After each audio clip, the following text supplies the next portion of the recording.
जितने भी हैंडसम भोजपुरी देखने वाले हैं चैनल को सब्सक्राइब करके वीडियो को लाइक करिए। बहुत ही जबरदस्त अपडेट बताने वाले हैं। जी हाँ, बहुत ही जबरदस्त अपडेट बताने वाले हैं। यहाँ पे पोस्टर देख लो, पोस्टर पे लिखा हुआ है बिहारी पिया। गाना कल भोरे आ जाएगा, एकदम भोर ही आ जाएगा।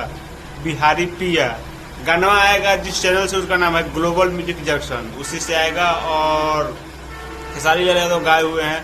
और इस वीडियो में काम को यही पहिल का, इस साल का पहिल का छठ गीत, इस साल का सबसे पहिल का छठ गीत है। और इस गाने को खेसारी लाल यादव गाए हुए हैं। साथ में कोमल सिंह इस वीडियो में काम किए हुए हैं।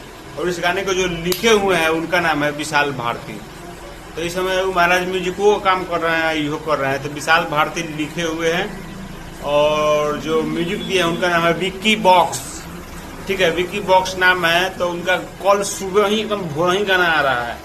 तो आप लोग इस वीडियो को ज्यादा से ज्यादा शेयर करिए, हमारे जितने भी भाई हैं सभी के पास पहुंचाइए कि ये गाना बहुत ही just trending star Khesari Lal Yadav का कल गाना आ रहा है, पूरा full video song global music junction से। ठीक है, तो वीडियो को अच्छा लगा कमेंट करिए और हमारे चैनल पर नए हैं तो सब्सक्राइब करके वीडियो को लाइक करिए, शेयर करिए, चाहे जो बुझाए करिए, सब्सक्राइब हो जाना चाहिए। ठीक है, तो हम मिलते हैं नए वीडियो में साही कुछ जबरदस्त अपडेट लेकर, कुछ खास अपडेट लेकर। तब तक के लिए बाय, जय हिंद और जय भोजपुरी। कल देखना मत भूलिएगा ग्लोबल म्यूजिक जंक्शन बिहारी पिया।